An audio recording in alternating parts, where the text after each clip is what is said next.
بسم اللہ الرحمن الرحیم۔ عزیز طلبہ، آپ کا باب نمبر 2 شروع کر رہے ہیں۔ یہ باب تحریک پاکستان اور قیام پاکستان کے حوالے سے ہے، the Pakistan movement and emergence of Pakistan. عزیز طلبہ، اس باب میں ہم پڑھ سکیں گے کہ پاکستان کی جو تحریک ہے وہ کس طرح چلی، کیسے مسلمانوں نے کوششیں کی،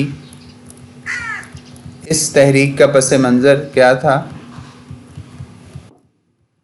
قائد اعظم کے مطابق پاکستان اس وقت ہی بن گیا تھا جب بر صغیر میں پہلے ہندو نے اسلام قبول کیا تھا۔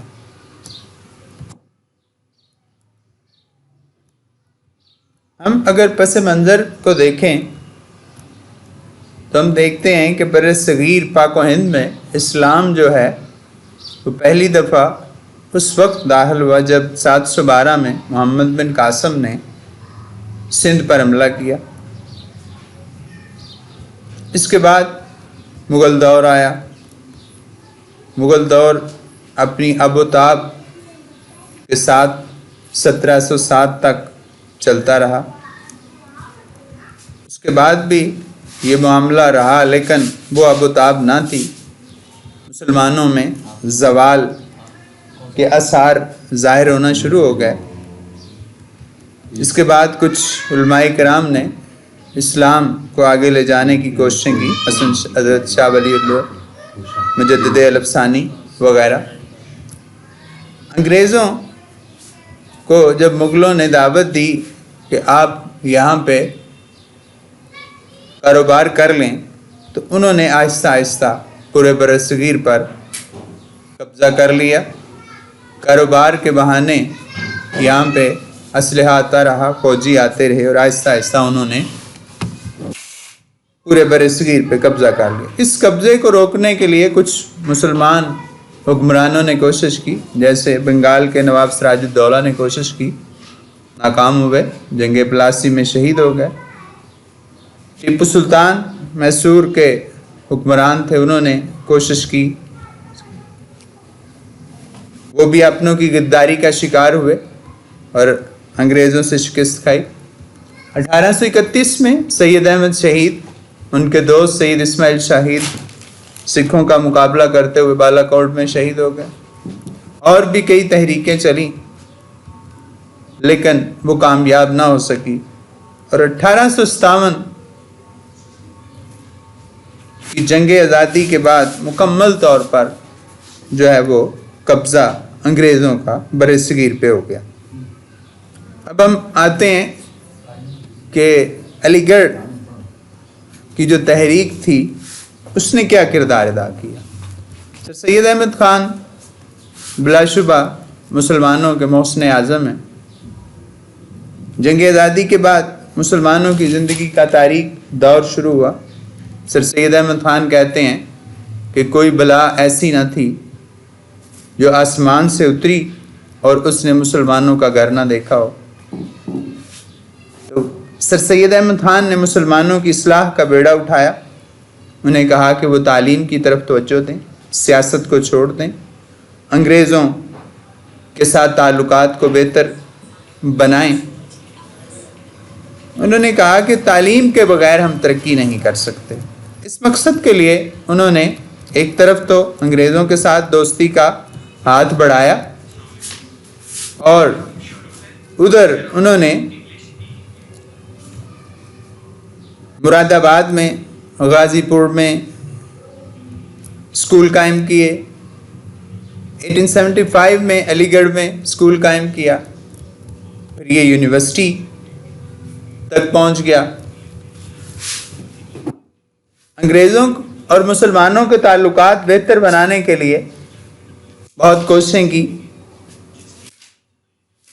ریزنز آف میوٹنی، اسباب بغاوت ہند کے نام سے بتایا انگریزوں کو بھی کیا وجوہات تھی، مسلمانوں نے کیوں ان سے جنگ کی، کیوں ان کے خلاف اٹھ کھڑے ہوئے، کہ آپ نے مسلمانوں کے مذہبی اقدار کا خیال نہیں رکھا، ورنہ شاید ایسا نہ ہو۔ تبین الکلام لکھی، قرآن کے حوالے سے بات چیت ہوئی، انجیل کی بات ہوئی، انگریزوں اور مسلمانوں کو کہا کہ ہم اہل کتاب ہیں، ہم اکٹھے مل بیٹھ کے کھانا کھا سکتے ہیں۔ سر سید نے بہت کوششیں کی کہ ہندو جو مسلمانوں کے دشمن ہیں، جو چاہ رہے تھے کہ انگریز مسلمانوں کو کوئی مقام نہ دیں، ان کی سازشوں کو بھی بے نقاب کرنے کی کوشش کی اور انگریزوں اور مسلمانوں کے تعلقات کو بہتر بنانے کی کوشش کی۔ 1885 میں ایچ اے ہیوم نے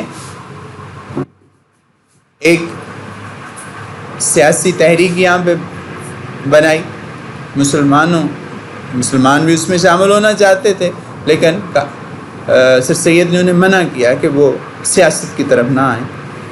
اس طرح ہم دیکھتے ہیں کہ سر سید احمد خان نے بھرپور کوشش کی اور علی گڑھ کے پڑے ہوئے لوگ ہی تحریک پاکستان کا جو ہر اول دستہ تھا اس میں شامل تھے۔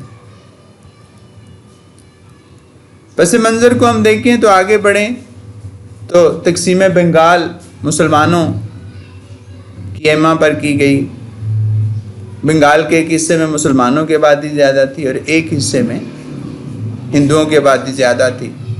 ہندو مسلمانوں کا استحصال کر رہے تھے، تو لارڈ کرزن نے تقسیم کی، اس سے مسلمانوں کو ان کے حقوق ملنے شروع ہوئے، لیکن ہندو تو یہ چاہتے ہی نہ تھے کہ بر صغیر کی تقسیم ہو، ان کو یہ بہت ناگوار گزرا، تو انہوں نے خوب زور لگا کر اس تقسیم کو 1911 میں منسوخ کرا دیا۔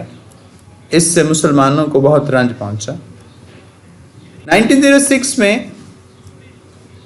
سر آغا خان کی قیادت میں ایک وفد لارڈ منٹو سے شملہ میں ملا تاکہ مسلمانوں کے جو مسائل ہیں اس سے ان کو روشناس کرایا جائے، اور مسلمانوں نے ضرورت محسوس کی کہ we should have a political party۔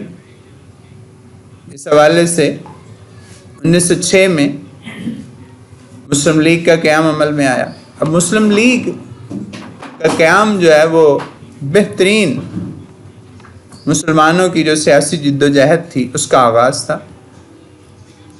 اس کی وجوہات تھیں، ظاہر ہے کہ جو تقسیم بنگال میں ہندوؤں نے اپنا ری ایکشن دکھایا، انگریزوں کا مسلمانوں سے رویہ، مسلمانوں کو ہر حوالے سے محروم رکھنا، سیاسی طور پر ان کو نظر انداز کرنا، نوکریوں کا اگر دیا جا رہا ہے کوئی پمفلٹ تو اس میں مسلمانوں کے لیے اسپیشل لکھا جاتا ہے the Muslims are not eligible for this job، کہ مسلمان اس نوکری کے اہل نہیں ہیں۔ درجہ چہارم کی کوئی نوکریاں دی جاتی تو اس میں کہا جاتا ہے مسلمز کین اپلائی، مسلمان جو ہے وہ اپلائی کر سکتے ہیں۔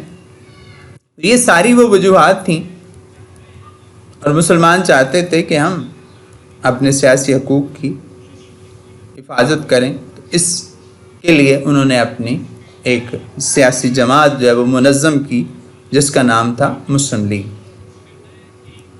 1909 میں منٹو مارلے اصلاحات آئیں، مسلمانوں میں، ہندوؤں میں بے چینی کافی بڑھ چکی تھی۔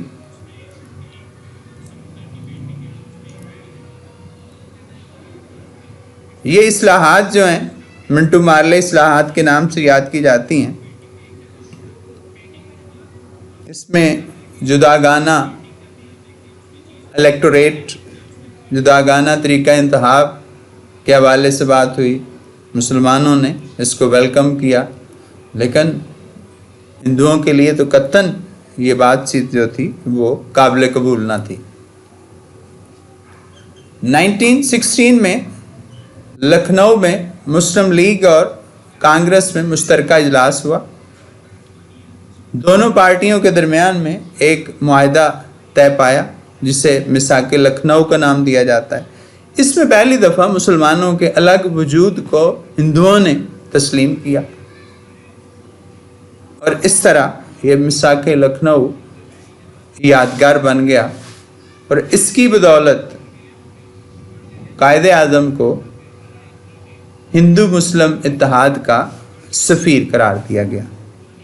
عزیز طلبہ، آج کا یہ لیکچر نمبر 1 جو ہے